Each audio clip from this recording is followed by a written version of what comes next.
So, episode 2 of The Penguin just came out, and I feel like this is still going very strong. I'm loving it. I think Colin Farrell is still bringing it every single time he's on screen, and he's on screen a lot. Like, it's really good that your lead actor is the guy that steals the show, because otherwise, what are you doing? Like I said before, he just seems like he's having fun with it. Like, he is absolutely deranged. He's an unrecognizable character, and I think it's so good. Honestly, this might be my favorite version of this character that we've gotten. No hate to Danny DeVito. He's a legend. But to be fair, I feel like this is a more true version of the Penguin. Even though he's like a ruthless, psychotic gangster who will throw anybody under the bus, who will manipulate anybody to get what he wants, he is a self-centered, self-righteous dude that he's going to claw his way to the top, and it doesn't matter how many body bags he fills on his path to the top. He's still a likable dude. Like, I want to see him win, which is, it's weird because he's a villain, but like, he's a likable villain.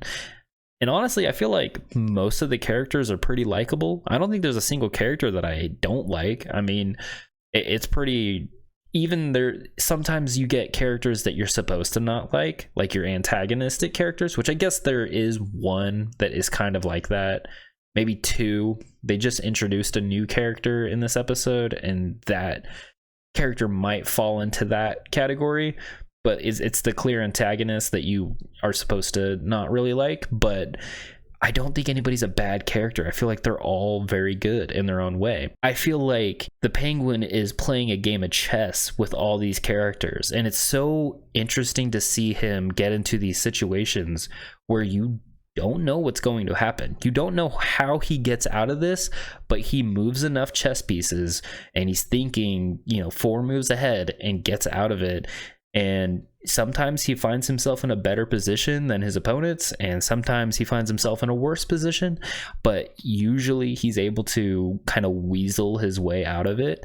And I think it's just so entertaining to watch. I don't think there's any weak links in the story. And you have to give it up to Kristen Milioti, because I feel like as Sophia Falcone, she's doing such a great job at playing this kind of brooding character, but not really brooding. Like, she's definitely like a more stoic kind of character, somebody who's very methodic, somebody who's very particular, somebody who is very smart, but also very fractured and very damaged. The intro to the episode was really dedicated to her and showing how this character kind of is when nobody else is looking. And I think she's just doing a great job.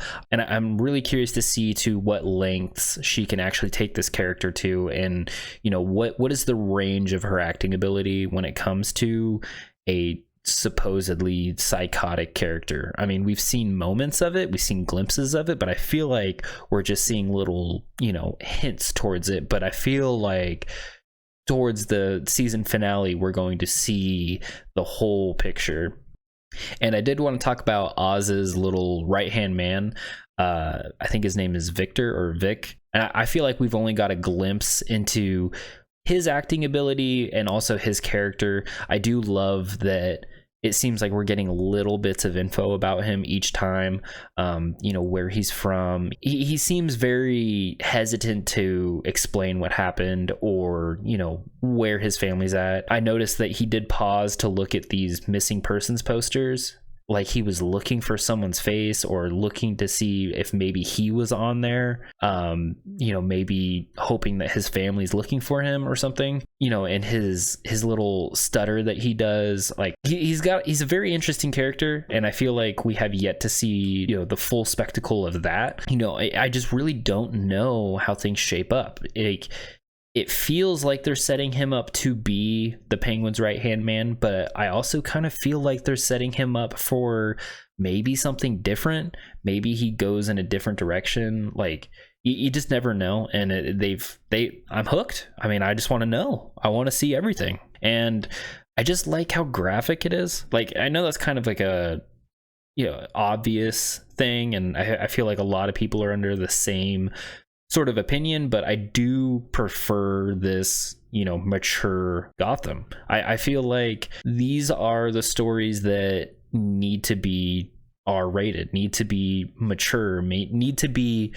I think that Deadpool, Joker, the Batman, the Suicide Squad, stuff that these rated R superhero DC comic book, Marvel comic book projects, I feel like these are really showing these executives and producers that you don't have to make your target audience kids for it to do well. I feel like a lot of these are doing extreme numbers and they're targeted towards adults. So it clearly shows that people want this stuff. I feel like stories that are darker in nature need a more mature audience. I think The Punisher is a great example. I think that Spawn or Blade or stuff like that definitely needs a more mature audience. I feel like Matt Reeves knows what his fans want, and I think that's really cool. But yeah, that's pretty much it. I'm really curious to see where the story is going, and I cannot wait for the next episode. I don't want the series to end because I just want to keep getting more, and I'm so excited for the Batman 2 whenever we get that. I'm so excited for I can't even keep up with all the side projects that they're working on. I don't know if they're still working on the Arkham Asylum side project, which, to be honest, I was kind of hoping to see more of Arkham Asylum. We got a little glimpse of that in the intro, but I want to see what the inside of Arkham Asylum looks like. Arkham Asylum is my favorite Batman novel. I think Arkham Asylum novel is so sick, and the Arkham Asylum game was awesome.